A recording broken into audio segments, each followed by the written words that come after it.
1 KG খাসির মাংস নিয়েছি। এটা নুন, হলুদ আর লঙ্কার গুঁড়ো আর কিছুটা টক দই দিয়ে ভালো করে ম্যারিনেট করে রাখবো। ভালোভাবে মশলাটা মেখে নিলাম মাংসের সাথে। 1 ঘন্টা ম্যারিনেট করে রেখে দেব, তারপর এটা রান্না করব।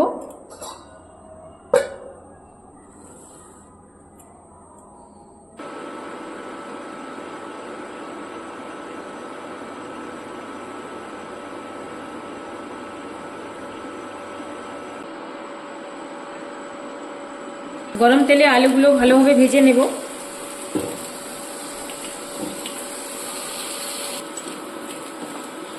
গরম তেলের মধ্যে আলুগুলো ভালোভাবে ভেজে নিচ্ছি।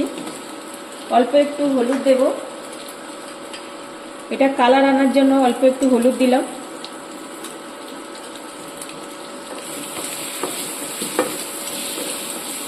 হলুদ দিয়ে ভাজলে কালারটা খুব সুন্দর হয়।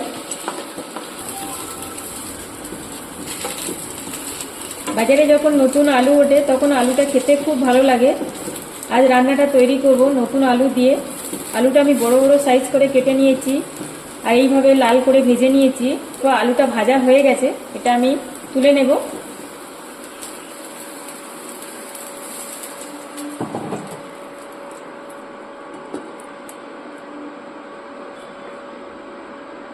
কড়াইতে অল্প করে তেল দিলাম।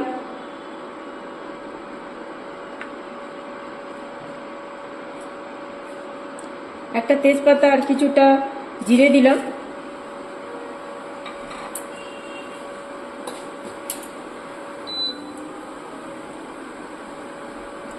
ওভেনের হিটটা একটু বাড়িয়ে দিলাম।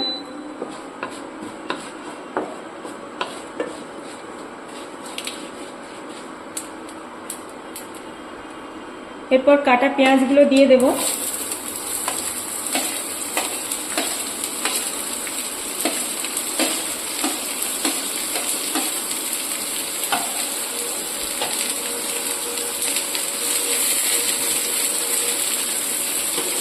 চারটে বড় সাইজের পেঁয়াজ নিয়েছি, এটা একটু ব্রাউন কালার করে ভেজে নেব।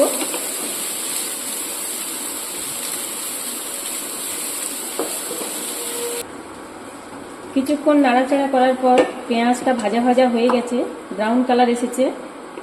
কিছুটা পেঁয়াজ আমি তুলে রাখছি।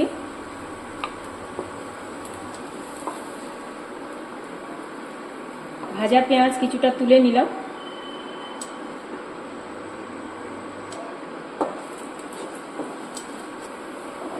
এরপর আদা বাটা দেব, রসুন বাটা দেব, কিছুটা কাঁচা লঙ্কা কেটে দিচ্ছি।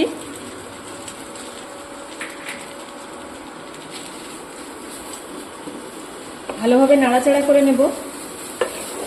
এইভাবে ভালোভাবে নাড়াচাড়া করে এটা হালকা একটু ভেজে নিতে হবে।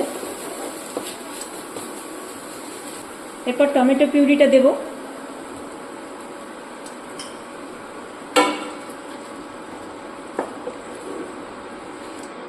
দুটো টমেটো আমি গ্রাইন্ডারে পেস্ট করে নিয়েছি।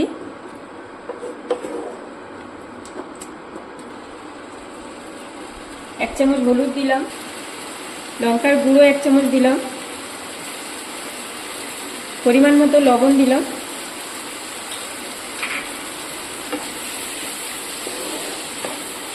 এটা ভালোভাবে নাড়াচাড়া করে মশলাটা তৈরি করতে হবে।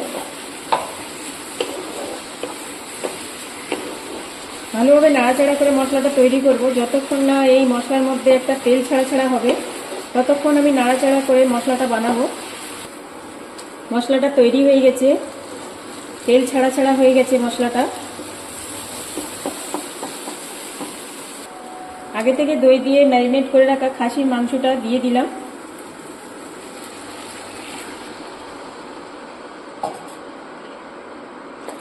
এটা ভালোভাবে নেড়ে চেড়ে নেব।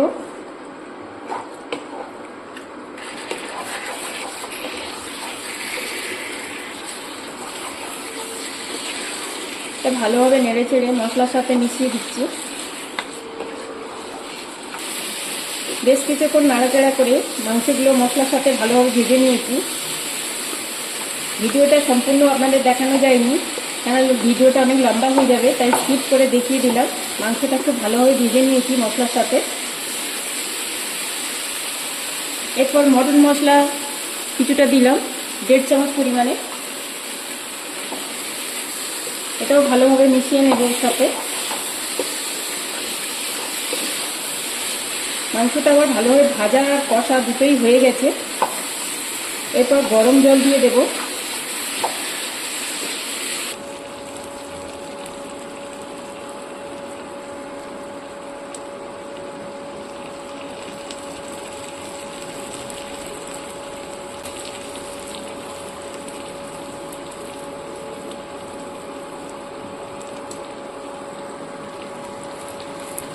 আমি গরম জল দিয়ে দিচ্ছি, এটা ভালোভাবে ফোটানোর জন্য গরম জল দিয়ে দিলাম।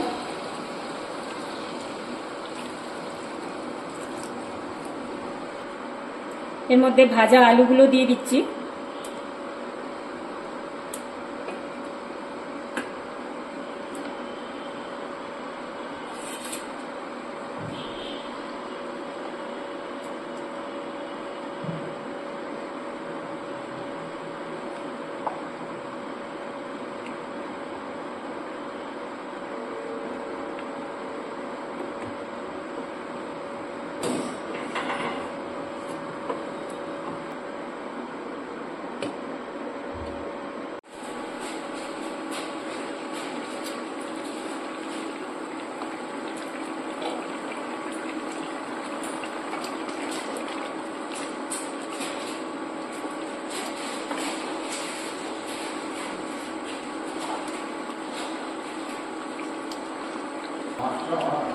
এক চামচ গরম মশলা দিয়ে দিলাম।